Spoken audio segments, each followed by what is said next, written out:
দীর্ঘদিন ধরে তীব্র পানীয় জলের সমস্যায় ভুগছেন বিশ্রামগঞ্জ বড়জোড়া গ্রামের ৫ নম্বর ওয়ার্ডের বাসিন্দারা। স্থানীয়দের অভিযোগ, পানীয় জলের একটি নির্দিষ্ট উৎস থাকলেও সেই জল পানের উপযোগী নয়, ফলে চরম ভোগান্তির শিকার হচ্ছেন সাধারণ মানুষ। বিশেষ করে যেসব পরিবার সম্পূর্ণভাবে ওই জলের উৎসের ওপর নির্ভরশীল।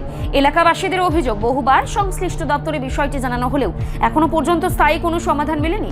জলের গুণমান এতটাই খারাপ, তা পান করলে অসুস্থ হয়ে পড়ার আশঙ্কাও রয়েছে।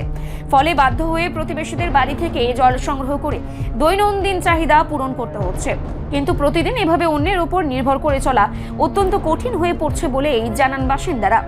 এক স্থানীয় গৃহবধূর কথায়, তাদের পান করার মতো জল নেই। রান্না, ধোয়া, মোছা সবকিছুর জন্যই অন্যের বাড়ির থেকে জল আনতে হচ্ছে। প্রতিদিন এভাবে চলা সম্ভব নয়। আরেকজন বাসিন্দা বলেন, সামনে গরমকাল, তখন পরিস্থিতি আরো ভয়াবহ হয়ে উঠবে।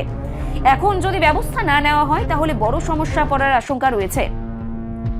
স্থানীয়দের আশঙ্কা, গ্রীষ্মকাল শুরু হলে জলের চাহিদা বহুগুণ বেড়ে যাবে। এই সময় পরিস্থিতি আরো সংকটজনক হয়ে উঠতে পারে। তাই অবিলম্বে প্রশাসনের হস্তক্ষেপ কামনা করছেন তারা।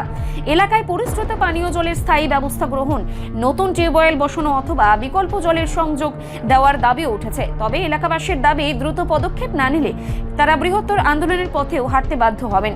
এখন দেখার, প্রশাসন কত দ্রুত সমস্যা সমাধানে এগিয়ে আসে এবং বিশ্রামগঞ্জ বড়জোড়া গ্রামের ৫ নম্বর ওয়ার্ডের বাসিন্দাদের দীর্ঘদিনের ওই দুর্ভোগের অবসান ঘটায়।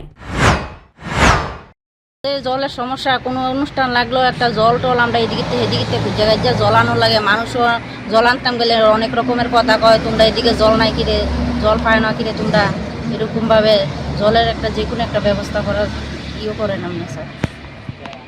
এই জায়গাটার নাম কি? বরজলা, বিশ্রামগঞ্জে বরজলা। এসপি অফিসের লোকে এখন আমরা দাবি মুখ্যমন্ত্রীর কাছে, মুখ্যমন্ত্রী যাতে আমরা জলের ব্যবস্থাটা একটু উপজাতে।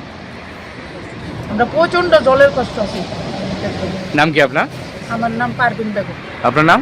শাহানা বেগম।